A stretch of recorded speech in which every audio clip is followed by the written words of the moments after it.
कभी सोचा है कि टॉप लेवल का बिल्कुल ओरिजिनल कंटेंट बनाने वाले यूट्यूब चैनल्स अचानक बैन क्यों होने लगे हैं? आइए आज एआई वॉइस के इसी जाल को समझने की कोशिश करते हैं, जो कई क्रिएटर्स के लिए एक बड़ी मुश्किल बन गया है। चलिए इस गुत्थी को सुलझाते हैं। जरा सोच कर देखिए, 3D एनिमेटर्स जो घंटों घंटों लगाकर एक एक फ्रेम बनाते हैं, उनके चैनल इन ऑथेंटिक कंटेंट के नाम पर बंद हो रहे हैं। मतलब ये तो कोई बात नहीं हुई। तो फिर आखिर चल क्या रहा है? सबसे पहली बात, ये कोई एक दो चैनलों की कहानी नहीं है। ये तो एक पूरी लहर है, एक ऐसा पैटर्न जिसने पूरी क्रिएटर कम्युनिटी में कह सकते हैं खलबली मचा दी है। और सबसे ज्यादा हैरानी की बात तो ये है कि प्लेटफॉर्म का जो एल्गोरिदम है वो ऐसे कंटेंट को भी पकड़ रहा है जिसे बनाने में सच में बहुत मेहनत और असली क्रिएटिविटी लगी है। क्रिएटर्स के लिए तो ये किसी बुरे सपने से कम नहीं है। तो सवाल ये उठता है कि ऐसा हो क्यों रहा है? इसका जवाब छिपा है यूट्यूब के एक सिस्टम में जिसे कहते हैं डिजिटल फिंगरप्रिंट। ये पर्दे के पीछे काम करता है। अब इसे ऐसे समझिए, जैसे हर गाड़ी का एक यूनिक विन नंबर होता है ना, बिल्कुल वैसे ही यूट्यूब पर अपलोड होने वाले हर वीडियो को एक यूनिक डिजिटल पहचान दी जाती है, और जो भी उस कंटेंट को पहली बार अपलोड करता है वही उस डिजिटल पहचान का मालिक बन जाता है। लेकिन मजेदार बात यह है कि ये फिंगरप्रिंटिंग सिस्टम सिर्फ वीडियो के लिए नहीं है, ये ऑडियो पर भी काम करता है। जी हाँ, हर साउंड का अपना एक फिंगरप्रिंट होता है और बस यहीं से सारी कहानी शुरू होती है। तो ये जो ऑडियो फिंगरप्रिंट है ना, यही इस पूरी गुत्थी की चाबी है।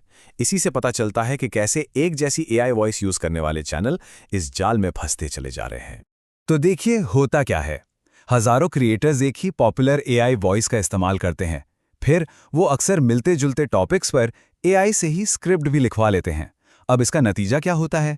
नतीजा ये कि उन सब की ऑडियो फाइल्स का जो ऑडियो फिंगरप्रिंट है वो लगभग एक जैसा हो जाता है।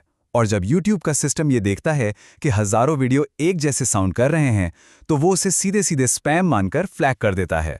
और जैसा कि देवेंद्र सिन्हात ने कहा है, जब बहुत सारे लोग एक ही काम करने लगते हैं तो कंटेंट बिल्कुल एक जैसा लगने लगता है। इसमें कोई साजिश नहीं है, ये बस स्केल और सिमिलैरिटी का मामला है। एल्गोरिदम को एक जैसा कंटेंट बिल्कुल पसंद नहीं आता। और सिर्फ बातें ही नहीं, डेटा भी इसी तरफ इशारा कर रहा है। सैकड़ों प्रभावित चैनलों के व्यूज में जनवरी 2024 के आसपास अचानक भारी गिरावट आई।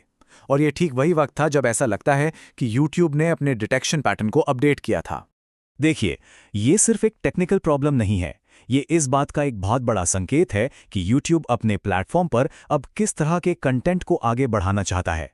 तो यहाँ तस्वीर बिल्कुल साफ है।